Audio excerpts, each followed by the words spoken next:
Well, hello everyone. My name is Brad Rosenberger. I'm the general manager at Octagon Cleaning and Restoration in Maine and New Hampshire. And I'm sitting here today with Tony and Brindi, two of our finest project managers. We're going to talk today about some water damage, when water damage occurs in your home, and get some insight on that. But first, I wanted to take a moment and just have Brindi and Tony introduce themselves. Brindi, if you'd like to go ahead. So I've been in the industry about 11 years. Started at the bottom, worked my way up based on experience, learning as I go, continue to learn every day. I've done hundreds of water damages, different sizes from small corners of rooms to large commercial properties, many different sources, dealing with homeowners directly and different insurance companies, varying in size, of course, and just trying to help people through that process. Great. Tony? My name is Tony Comeau. I've been working in the industry since about 2006. Got involved right after Hurricane Katrina came through and devastated New Orleans and whatnot. It really, it seemed to kind of pique my curiosity in regards to how I could possibly help with something like that. It was interesting from the get-go. I got involved, and I was able to travel across the country, really focusing on the natural disasters that were happening throughout the southern and western states. And it was really an eye-opening experience, really to show the devastation, not just commercially, but residentially. All the homeowners who get displaced from their homes, all the damage that occurs. It's really just it's a process from the moment you set foot, when you're leaving, you're packing up your vehicles, heading out there for the losses. It's really just I guess you could say just an eye-opening experience. The level of damages that we saw, and when I say commercial, I mean like we did a lot of college campuses and stuff like that, a lot of full-size malls and whatnot, where there was levels of water upwards of 6 to 10 feet. So you really get a grasp on how much it affects everybody, even insurance companies at that point. So you got to think of all the moving parts to every single job. What's really kind of helped me stay in the industry is I kind of have a knack for kind of OCD, and I like to see projects through and through. So it's, even though it's doing a lot of demolition and remediation, it's a very structured process. I like to say controlled demolition, not just demolition. So it's really allowed me to kind of flourish, see a lot of different things, travel the country, make a lot of good friends doing it, and get a lot of experience, both, like I said, commercially and residentially with the water damage. Mm-hmm. Yeah, so you had some pretty big losses. You both looked at some pretty big losses. I was just thinking as you were talking, a customer, a homeowner, might have had a smaller loss. So one of my questions would be, why would a homeowner want to reach out to us or somebody in our industry if it was contained to one room? If there was just damage, it was a broken pipe contained to one room. Why is it an advantage or a disadvantage to reach out to a professional company for such a thing? Well, first and foremost, if you're looking to get any reimbursement from your insurance company, you want to reach out and make sure everything's proper documentation is the biggest thing with any remediation, water damage, anything like that, anything that's going to be getting covered by insurance. You just want to make sure all of our T's are crossed and our I's are dotted. So a company like ourselves, we would come out there. First thing we do is we take initial photos. So we want to document it as we're seeing it. And then we're able to, again, we can forward that stuff to any of the proper insurance companies, even just the homeowner themselves. We just want to have that good documentation from the get-go. With that, a call to the insurance company is always important, just to give them a heads up, get your claim number. That way we can do billing directly to them. We don't have to jump through hoops or anything. We can get all the info right off the bat. But realistically, like with a company like ourselves, we're going to come in there, we're going to get the environment stabilized, which means bringing in dehumidifiers, air movers, and trying to mitigate any further damages as a result of that water intrusion. But an important part of that is also getting the water either shut off or a plumber out there to get that repair fixed. We just don't want to have the same damages arise when they're fixing a pipe. So we want to get that done pretty quickly as well. from a customer standpoint, I'm currently in the process of building a home, and I've already had several water damages myself, so I can completely more so now relate to a customer because I had that initial panic. That initial, I don't know what to do. Who do I call? How do I go about this? So it's definitely relatable at this point. So it's very important. Like I said, we just want to have the proper documentation, good communication, a good plan of attack right from the get-go. Yeah. How often do you communicate with the insurance company, with the adjuster? I mean, personally, that should be once every other day. I mean, depending on the size and scope of the loss. Some jobs you'll have an adjuster, that they want updates daily. They want updates twice a day, something like that. So those ones you curtail to and whatnot. We want to make sure everyone gets what they need, so that way there's less questions. Yeah. What would a customer, a homeowner, expect as far as communication from us or a company like us? Phone communication, email. A lot of times in the areas that out of the main branches that we work, we do a lot of second homes. So a lot of times they're not even on site. Sometimes they haven't even seen it. So just conveying exactly what's going on in their home or their property and leading them through the process of going through insurance and trying to alleviate some of that burden from them in regards to conveying correctly what needs to be done, and having the knowledge and experience to back it up on why it needs to be done. So, and each customer is individual, each adjuster is individual.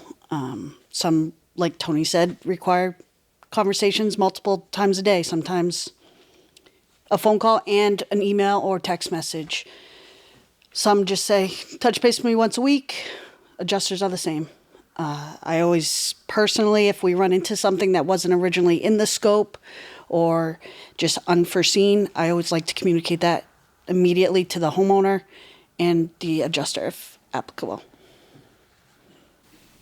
So there can be different kinds of water damage in somebody's home, right? We could have a leaky sink in the bathroom upstairs, or we could have groundwater coming in.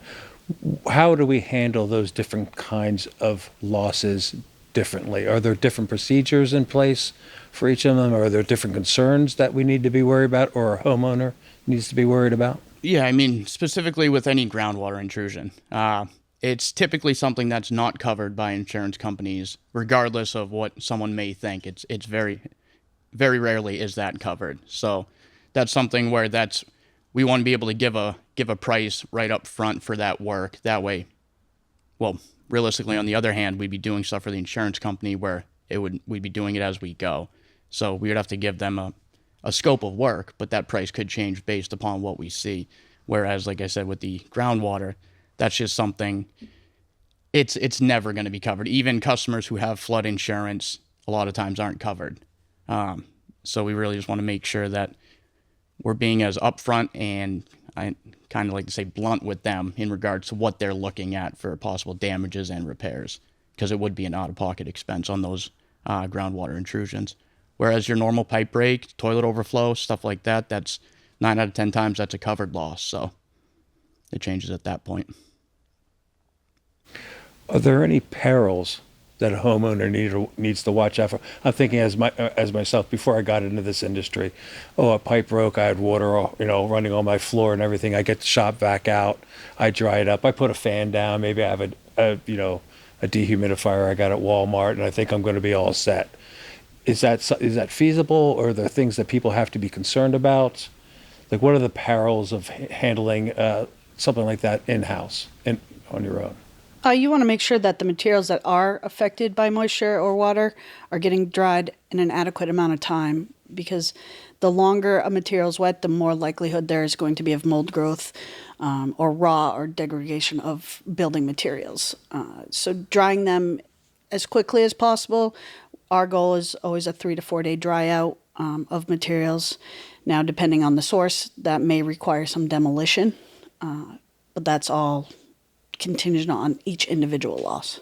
Okay. Oh, what type of water it is? Correct. What type of material it is, that sort of thing? Yes. Mm-hmm. Mm-hmm. Yeah, so just kind of to piggyback on that, because like what Brindy's saying is like, if we have there's clean water losses, there's gray water losses, there's black water losses, contaminated sources and whatnot. So that does change based on whichever job that is. Anything like that where it's contaminated source, there is structural drying that's going to take place, but realistically, excuse me, any of those materials will be getting removed that can't be dried. So that's really one of the first things too. So going back to what you said before, one of the first things would be to give a notice of loss to, if you're a homeowner, give a notice of loss to an insurance company. Yep. Yeah. Is there any reason that a homeowner would want to hesitate doing that? Any reason to delay it? I know that sometimes people think maybe, it's not as bad. What do you find in your experience? Is it better to give that notice of loss and have it end up being not that big of a deal, or vice versa? Right. Yeah, no, I mean, giving that notice is great. A lot of what I find a lot of times is homeowners don't realize that they can even attempt to put anything through homeowners insurance. Okay. So a lot of times it's a great educational experience, just letting the homeowner know, like, hey, this is the process. You call the insurance company, you can get a claim number. They may send an adjuster out to check on the loss, or they're just going to use us as their eyes and their ears. And they'll review our photos, notes, moisture logs, the whole 9 yards. Okay. So give me a timeline. Somebody has something bad happen in their home, water loss. They make a phone call. They call us. You get notice of it, Brindi. What step by step? What do you do?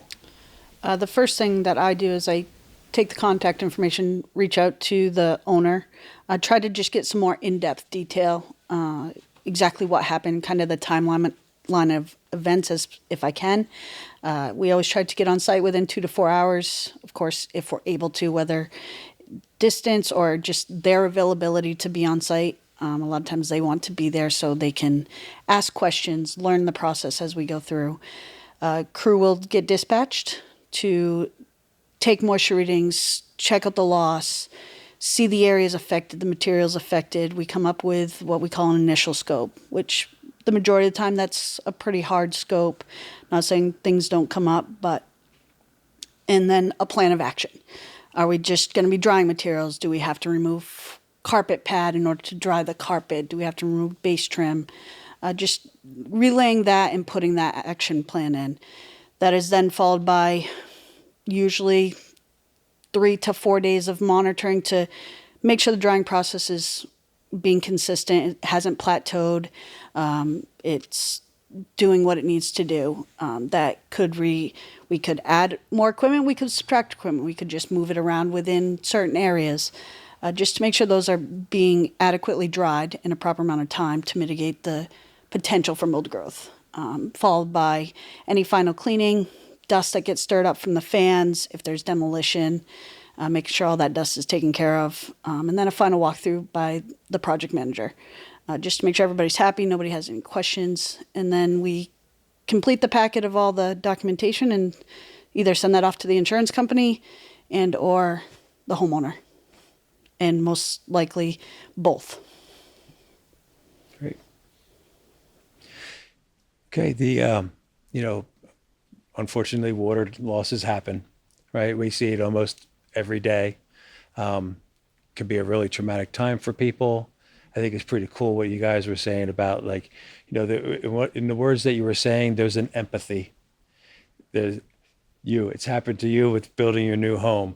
I think that's special. I think that's something that it's easy to become calloused and see the same thing over and over again, and it just turns into a procedure. But I think it's really great that you guys have that empathy, and that you both talked about it at the beginning of the conversation about, doing a good job and helping people. So I just want to take a moment and say thanks for that. So I think that's what makes us stand out from our competition. So I hope this was helpful. I think there was a lot of great information given today, and hope you never have to call us for a water loss. But if it does happen, we're here, and I think we can do a great job for you. And thank you very much.